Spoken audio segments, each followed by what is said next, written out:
तो कुछ शुक्रवार को हिंसा और अब उसके हिसाब की बारी। रांची की बात कर लेते हैं। रांची हिंसा में 2 लोगों की मौत के बाद अब शांति बनी हुई है। रांची हिंसा के मामले में आपको ये जानकारी दे दें कि अब तक 25 एफआईआर हो चुकी है। कुल मिलाकर अब तक 42 लोग नामजद हैं, जबकि सैकड़ों अज्ञात लोगों के खिलाफ एफआईआर है। सिर्फ 6 थाना क्षेत्रों में धारा 144 लागू है। रांची हिंसा का सहारनपुर कनेक्शन भी सामने आ रहा है। इस सवाल का जवाब ढूंढा जा रहा है कि क्या हिंसा के पीछे कोई सोची समझी साजिश थी। जिस तरह से अभी शुरुआती तौर पर चीजें निकलकर सामने आ रही हैं, वो कम से कम इसी तरफ इशारा कर रही है।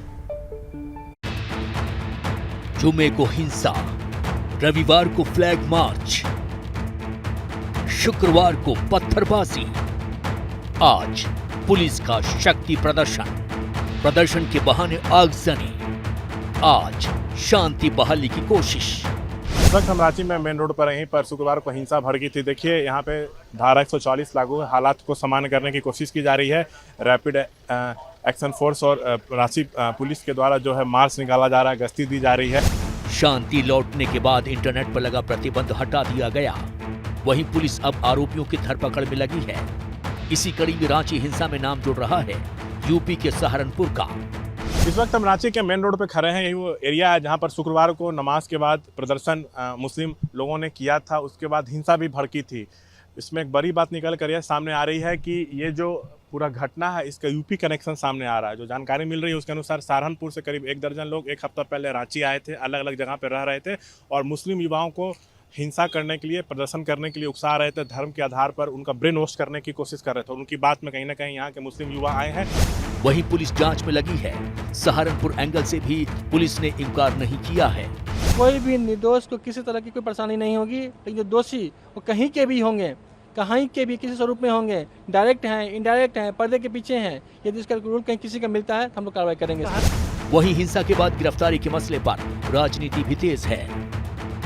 मोबाइल में देखा तो देखकर कैसा लग रहा था कि गुंडा और लफंगों के हाथ में पूरा रांची शहर और घंटों लोग उस बात करते रहे। भाई अभी 24 घंटा से भी अधिक हो गया, तब भी किसी की गिरफ्तारी नहीं। शासन की ओर से काम किया जा रहा है। जो दोषी होगा निश्चित रूप पर उस पर कार्रवाई। रांची हिंसा में साफ नजर आया था कि पुलिस ने नुपुर शर्मा के खिलाफ सड़कों पर उतरे प्रदर्शनकारियों को रोकने की कोशिश की थी, लेकिन वो माने नहीं। इसके बाद शहर भर में हिंसा का तांडव हुआ था। गाड़ियां तोड़ी गईं, रेहड़ियों में आग लगा दी गई, पुलिस पर भी पत्थरबाजी हुई थी। मजबूरी में पुलिस को फायरिंग करनी पड़ी थी, जिसमें 2 लोगों की मौत हो गई थी। और सीधे अब आपको लिए चलते हैं ग्राउंड जीरो रांची, जहां से हमारे संवाददाता शशांक हमारे साथ जुड़ रहे हैं। शशांक, सबसे पहले तो अपडेट दे दीजिए, इस मामले में अभी तक क्या कुछ हुआ है? देखिए, एक तरफ यूपी में जिन लोगों ने हिंसा भड़काया उनके घर पे बुलडोजर चल रहा है, गिरफ्तारियां हो रही है, लेकिन झारखंड में अभी ऐसा कुछ नहीं हो रहा है। झारखंड पुलिस किसी एक को भी अब तक गिरफ्तार नहीं कर पाई है। जहां तक अपडेट की बात है तो टोटल 25 प्राथमिकी अब तक दर्ज हो गए हैं, 26 नामजद और 10,000 अज्ञात को आरोपित बनाया गया है। कल पुलिस ने करीब 1 दर्जन लोगों से पूछताछ की थी, लेकिन बाद में उसको छोड़ दिया गया था। आज करीब आधा दर्जन लोगों को पुलिस ने बुलाया है और पूछताछ किया है। वैसे कोई गिरफ्तारी आज भी नहीं हुई है। जिन लोगों को आज बुलाया गया था उनको भी छोड़ दिया गया है। दूसरा, सीसीटीवी फुटेज, स्टील फोटोज के आधार पे जो उपद्रवी हैं उनकी पहचान की जा रही है। ऐसा पुलिस की तरफ से दावा किया जा रहा है कि जल्द उनको सफलता मिलेगी, लेकिन अब तक गिरफ्तारी एक भी नहीं हुई है। एसपी के नेतृत्व में एसआईटी बनी है, वो जांच कर रही है, लेकिन अब तक कोई बड़ी सफलता हाथ नहीं लगी। लेकिन आज एक चौंकाने वाला मामला सामने आया है। जो शुक्रवार को यहाँ हिंसा भड़की थी उसमें ये सामने आया है कि 4 जून को करीब 1 दर्जन लोग सहारनपुर से यहाँ आए थे और जो युवा मुस्लिम हैं उनको हिंसा के लिए भड़का रहे थे और उनको उनके दिमाग में गलत आइडियाज़ दे रहे थे। उनके बाद में यहाँ के लोकल मुस्लिम्स आए भी हैं और प्रदर्शन भी किया। उसका उदाहरण है शुक्रवार को जब जमकर यहाँ पे तोड़फोड़ हुई और फायरिंग हुई थी, उसमें ज़्यादातर युवा थे। वहीं आज यहाँ पे फ्लैग मार्च भी निकाला गया है। पुलिस जो है पूरी सख्ती दिखा रही है कि हालात सामान्य हो।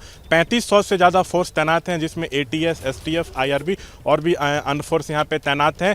12 थाना क्षेत्रों में ये धारा 144 है, लेकिन 6 ऐसे थाना है जहाँ पे थोड़ा ढील दिया गया है। 1 से 4 बजे तक लोग जरूरी खरीदारी कर सकते हैं, लेकिन बाकी अन्य समय वहाँ पे धारा 144 लगेगा।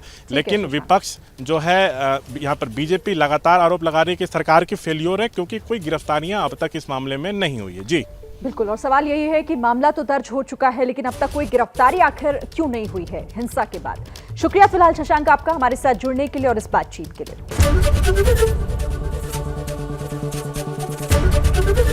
एबीपी न्यूज आपको रखे आगे।